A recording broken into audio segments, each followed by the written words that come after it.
Good afternoon, cigar review 168, La Flor Dominicana's Double Ligero in a Robusto tubo size. So it's a 5.4 inch, 52 ring gauge, of course Dominican made, La Flor Dominicana, made by Lido Gomez. World-class cigar. So I think one of my first cigar reviews, I reviewed the same cigar, but in the 700 size, so it's like massive. It's like 6.5 inch, 60-something ring gauge, giant cigar. This is the same cigar, just in a different size. It's still so good. And the reason why I'm fine with doing two different reviews is oftentimes between sizes, cigars are vastly different. Alec Bradley is a huge example of this. Huge varying quality depending on the size. This is fantastic. I get these just gorgeous chocolate notes out of this thing. Cedar, salted caramel, almost something that was like malted barley. I mean, I'm getting notes here that I would typically get if I walked into a bakery or was honestly drinking like a glass of like really lightly peated scotch.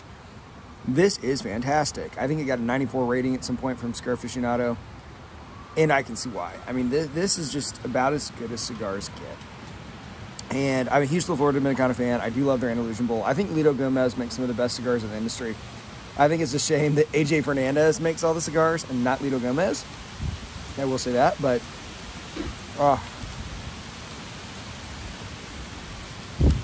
beautiful. It is freezing outside. The only reason I'm out here is because I knew I had this cigar and I wanted to smoke it. And I do want to give a huge shout out to Rafael down at the Hard Rock Cafe in Punta Cana in the Dominican Republic. He actually got me the cigar. So this cigar came straight from my stash in the Dominican Republic in my bag through the airport to here. So I brought this straight from the Dominican. And man, it is good. When I evaluate a cigar, how does it draw? How does it burn? How does it taste? Perfect draw, A+. It's burning pretty much perfectly evenly. I do have a little bit of wind. It's, blustery day. So I think it's making it burn slightly unevenly, but still no problem. It'll correct itself in a minute just by holding it differently. Yeah, I don't know what else to say. It's a world-class cigar.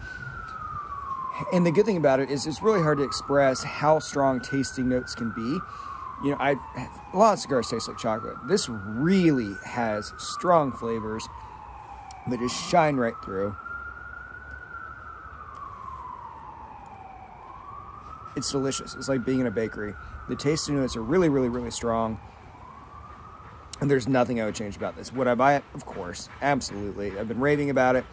And it's not overly expensive. As I shake my cigar at you, it's not overly expensive. You can get this thing when you could get it. Now they're a little harder to find. For under 10 bucks. I think it's like a $9 cigar. This is great. Honestly, to me, this is almost the same level as like the Padron 64s. And of course, it's a much larger cigar, and it's like 10 bucks cheaper.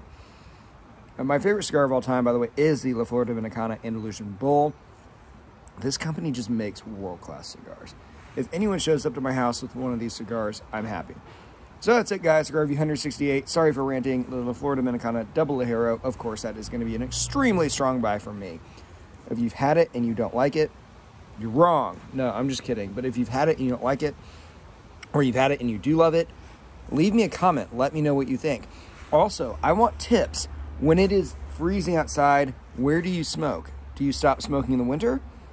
Or do you put on ridiculous fur hats and smoke outside? Do you have a heater? Tell me because I want to know. Thank you for watching.